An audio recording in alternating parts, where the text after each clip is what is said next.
안녕하세요. 안녕하세요. 슬기로운 방광TV의 이경래 원장입니다. 제 구독자님들 잘 지내시죠? 자, 오늘은 굉장히 좋은 강의라고 생각합니다. 특히 방광염에 잘 걸리거나 또는 방광염이 걱정이 되시는 분들 또는 주위에 만성 방광염을 힘들어하시는 분들이 있다면 꼭 끝까지 한번 들어주시길 바랍니다. 내가 만성 방광염이라면 꼭 체크를 해야 될 것들이라는 주제로 한번 얘기해 볼 건데요. 이번에는 제가 한 5가지 정도를 꼭 체크를 해야 된다라고 해서 하나하나 말씀을 드리도록 하겠습니다. 첫 번째로 만성 방광염이 있으면은 급성 방광염도 마찬가지긴 한데 첫 번째로 생각해야 되는 게 내가 과연 물을 많이 먹고 있는지를 체크를 해야 됩니다. 수분 섭취가 방광염 예방에 굉장히 중요한 역할을 합니다.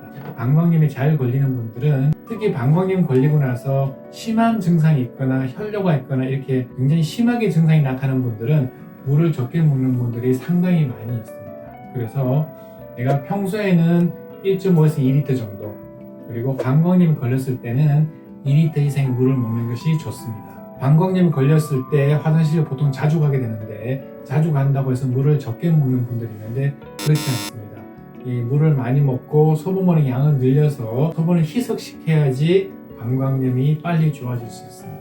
두 번째로는 건강한 방광인데 당연한 거겠죠, 그죠? 내가 방광이 건강해야만이 어쨌든 간에 방광염이 덜 걸리게 되는데 이 건강한 방광을 할 때 제일 중요한 게 건강한 방광을 만들기 위한 배뇨 습관을 건강하게 만들고 있는 건지를 체크를 해봐야 됩니다.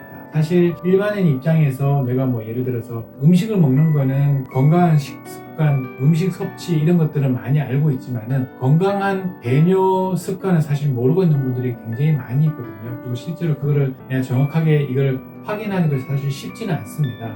일반적으로 아까 제가 이제 물은 하루에 1.5에서 2리터 정도를 먹으라고 얘기를 했었잖아요. 그랬을 때 내가 한 서너 시간 정도의 간격으로 소변을 보는 것이 좋습니다. 내가 소변을 미리 보거나 또는 너무 오래 참거나 또는 소변이 차지 않는데 자꾸만 자주 보는 습관들을 가지고 있거나 이런 경우에는 방광의 저장 기능이 떨어지게 되고 나중에는 배출 기능까지 떨어질 수가 있거든요. 그래서 내가 좋은 배뇨 습관을 가지고 있는지를 두 번째로 체크를 해보셔야 됩니다. 세 번째는 내 방광에 다른 이상이 있는 게 아닌가 라고 한번 의심을 해보아야 합니다.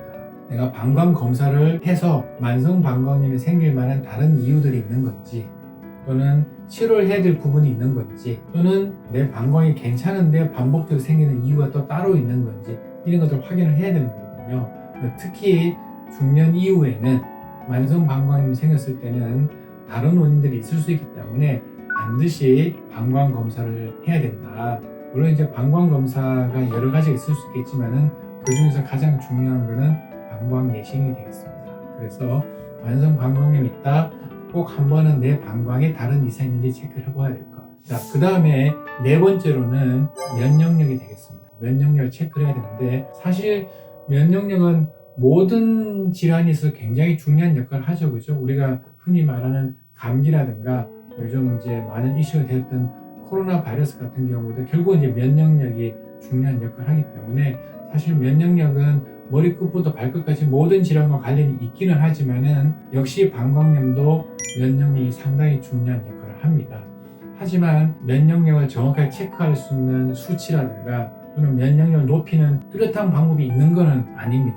그래서 사실 면역력을 높인다는 게 쉽지는 않은데 방광염 측면에서 봤을 때는 몸을 따뜻하게 하는 게 굉장히 면역력에 도움이 됩니다. 그래서 아까 물을 많이 먹으라 그랬는데 따뜻한 물을 먹는 게 사실 면역력을 높이는 데 도움이 되고요. 그리고 이게 아주 의학적으로 증명이 되거나 이런 건 아니지만은 저 개인적으로 만약에 식품을 먹는다고 하면은 홍삼 정도는 면역력에 높이는 데 좀 도움이 될 수 있다고 제가 생각을 하고 있고요. 그 다음에 이제 많은 분들이 물어보는데 크랜베리라든가 또는 디만노스라든가 이런 부분들이 또 있거든요. 그래서 요즘은 또 이거 외에도 방광 건강기능식품들이 조금씩 나오기 시작했습니다. 그래서 그런 식품들이 방광염을 예방하는 직접적 도움이 되거나 또는 그걸 먹는다고 해서 방광염이 무조건 안 생기거나 그런 거는 절대로 아닙니다. 이게 의학적으로 이게 약으로 증명된 게 아니라 단순히 식품이기 때문인데